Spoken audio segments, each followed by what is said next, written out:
Біз жаратылыстың басталу жазбасына шолу жасап келеміз. Ол негізгі 2 бөлімнен тұрады. Бірінші бөлімнің басында пеш бағы жайлы айтылған. Сосын адамзат өзін өзі жойып, серпе бойымен төмен қарай құлдилап бара жатқандай сипатталған. Осы бөлім Бабыл мұнарасы туралы әңгімемен аяқталады. Сонда жаратқан иенің бүлікшіл адамзатты жан-жаққа бытыратып жібергені туралы айтылған.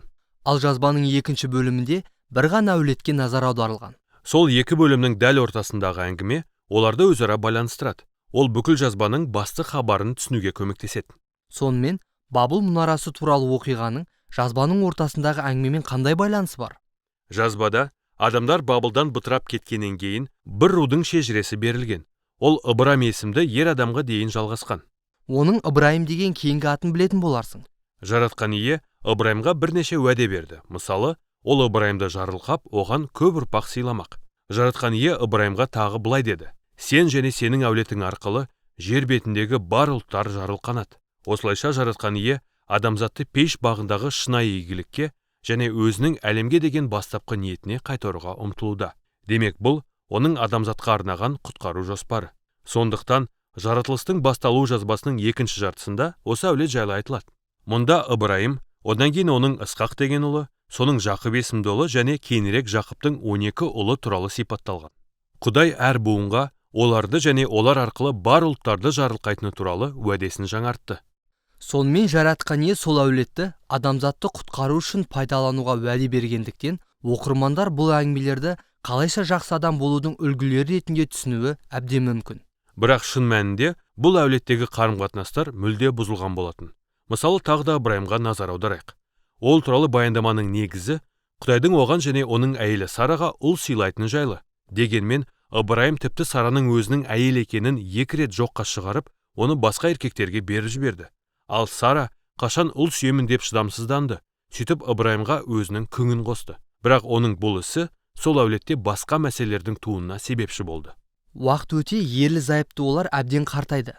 Сондықтан олардың өз баласы болуы мүмкін емес деп ойлайсың. Бірақ содан кейін олардың ұлы керемет жолмен дүниеге келді. Ол Ысқақ.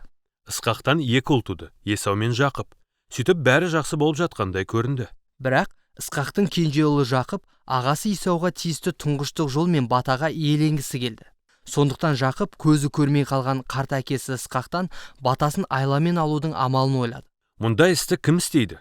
Соқыр әкеңді алдау сұмдық қой. Иә, содан кейін Жақып алыс жерге қашып кетті. Уақыт өте келе, ол сол елде 12 ұл сүйіп, үлкен отбасы болды. Ал Жақып өзінің 11 ұлы Жүсіпті басқаларына қарағанда көбірек жақсы көрді. Сондықтан оған ерекше түрлі түсті шапан әперді. Ал ағалары Жүсіпті сол себепті жек көре бастады. Олар оны тіпті өлтіруді жоспарлады. Бірақ олар мұны іске асырмады. Оның орнына Жүсіпті Мысырға құлдыққа сатып жіберді.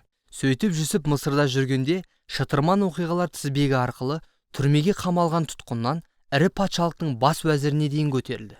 Кейінірек бүкіл таяу шығыста ашаршылық жайылып, Жүсіптің ағалары азық-түлік сатып алу үшін Мысырға ылдилап барды. Олар сол жерге жеткенде бүкіл елдің билеушісі болған кімді кездестірді екен? Ол Жүсіп. Олар құлдыққа сатып жіберген туған бауыры. Бірақ Жүсіп әулетін шын мәнінде аштан өлуден құтқарды. Әңгіменің шарықтау шегі мынау. Ағайындылар Ыбырайымның шөберелері. Ал олар бауырына осындай залымдық жасаған еді. Әйтсе де, Құдай олардың істеген жамандығын жақсылыққа айналдырды. Жүсіп дәл осы жөнінде жазбаның соңғы бөлігінде қорытып айтты. Сонда ол, сендер маған жамандық ойладыңдар.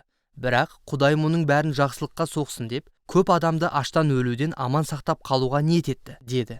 Бұл сөздер жазбаны тамамдайды. Өйткені олар осыған дейінгі бүкіл әңгіменің басты хабарын тұжырымдайды. Адамдар жамандық істеуді таңдап келеді. Сонда біз олар жаратқан иенің жоспарын бұзды деп ойлаймыз. Бірақ ол адамдардың жамандығын жақсылыққа айналдыруды жалғастыра береді. Жаратқан ие қандай да бір жолдармен адамзатты пеш бағына қайтару үшін сол әулетті қолданатын болады. Жаратылыстың басталу жазбасының басты хабары осы. Алайда жаратқан ие бізді пеш бағына қайтару үшін бұл әулетті қалай қолданатынын әлі білмейміз. Иә, бірақ бұл тек бірінші жазба ғана. Киелі кітаптың қалған жазбаларынан осы сұраққа жауап табамыз.